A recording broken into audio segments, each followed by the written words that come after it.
তো hey guys, দেখো আজকে কিন্তু আমাদের বাড়ি হতে যাচ্ছে কাঁকড়া। ফার্স্টে কিন্তু কাঁকড়ারের দাঁড়গুলো ছাড়িয়ে নিতে হবে। আর কাঁকড়াগুলো এত জ্বালাচ্ছিল না, খালি গামলা থেকে উঠে যাচ্ছিল। আর আমি যে পাশে নাচছিলাম। তো দেখো এখানে কিন্তু ফার্স্টে সব কিছু কিন্তু ভালো করে ধুয়ে নিতে হবে। দাঁড় মার এগুলো কিন্তু আগে ভালো করে করে নিতে হবে। আর দেখো কত কাঁকড়া, এগুলো কিন্তু নদীর জ্যান্ত কাঁকড়া। তারপরে এখানে আমি একটুখানি খেলছিলাম কাঁকড়ার সাথে, যেহেতু আমি হাত দিতে পারবো না, আমার ভয় করে, তাই জন্য আমি লাঠি নিয়ে খেলছিলাম। আর এত বড় কাঁকড়া প্রথমবার রান্না হচ্ছে, আর দেখো হাঁটছে কেমন করে। বাবা, আমার কি ভয় করছে। কাঁকড়াটা গেছে পড়ে। তারপর ভালো করে সব কিছু ধুয়ে নিতে হবে। ধুয়ে নিয়ে আদা, রসুন, পেঁয়াজ, লঙ্কা, টমেটো ও আলু, জিরে সব তোমাদের পরিমাণ মতো দিয়ে হলুদ দিতে হবে। হলুদ দিয়ে আগে আলুটাকে ভালো করে নাড়িয়ে নিতে হবে। ভাজা হয়ে গেলে আবার কড়াইতে তেল দিতে হবে। তেল দিয়ে যে কাঁকড়াগুলো ছিল, এই কাঁকড়াগুলো আগে ফার্স্টে ভেজে নিতে হবে। এখন সব একে একে করে কাঁকড়াগুলো ভাজা হয়ে গেলে তার উপর দিয়ে নুন ছিটাতে হবে। নুন দিয়ে তার উপর দিয়ে আবার হলুদ দিতে হবে। হলুদ দিয়ে আবার ভালো করে নেড়ে নিতে হবে। নাড়ানো হয়ে গেলে আমরা কিন্তু একটা গামলার মধ্যে তুলে নেব।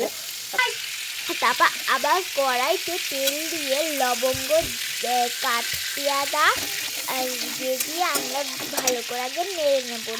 নাড়ানো হয়ে গেলে আবার তোমার পেঁয়াজ দিয়ে আবার ভালো করে নাড়াতে হবে। নাড়ানো হয়ে গেলে মিক্সিতে ভালো করে পেঁয়াজ, রসুন, টমেটো বাটা মিক্সি করে তার মধ্যে টমেটো দিয়ে তারপর বাটারটা দিয়ে ভালো করে নেড়ে রাখতে হবে। নাড়ানো হয়ে গেলে কিন্তু আমরা কিছুক্ষণের জন্য বন্ধ রাখতে হবে।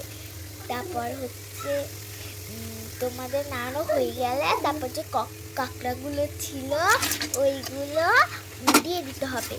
তারপর ভালো করে নেড়ে একটা গামলা দিয়ে ঢেকে রাখতে হবে। ঢেকে রাখা হয়ে গেলে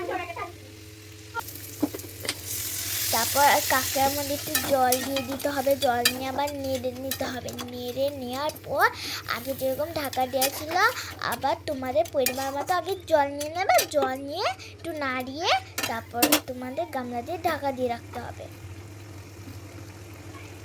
তারপর হচ্ছে আস্তে আস্তে হচ্ছে, তারপর একটু নুন দেওয়া হলো। তারপর আবার একটু নেড়ে নিতে হবে। নেড়ে নেওয়া হয়ে গেলে দেখো টকবক করে ফুটছে, আবার তোমার ঢাকনা দিয়ে দিতে হবে।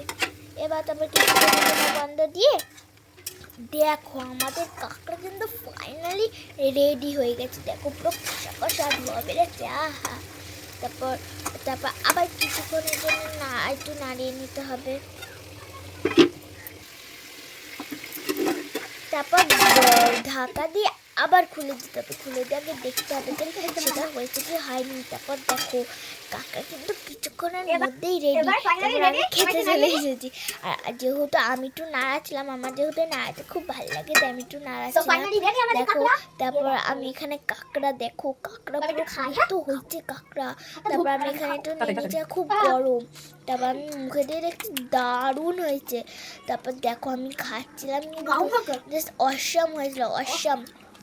আমি খাচ্ছিলাম, আমার যে গরম লেগে গেছে খুব। তারপর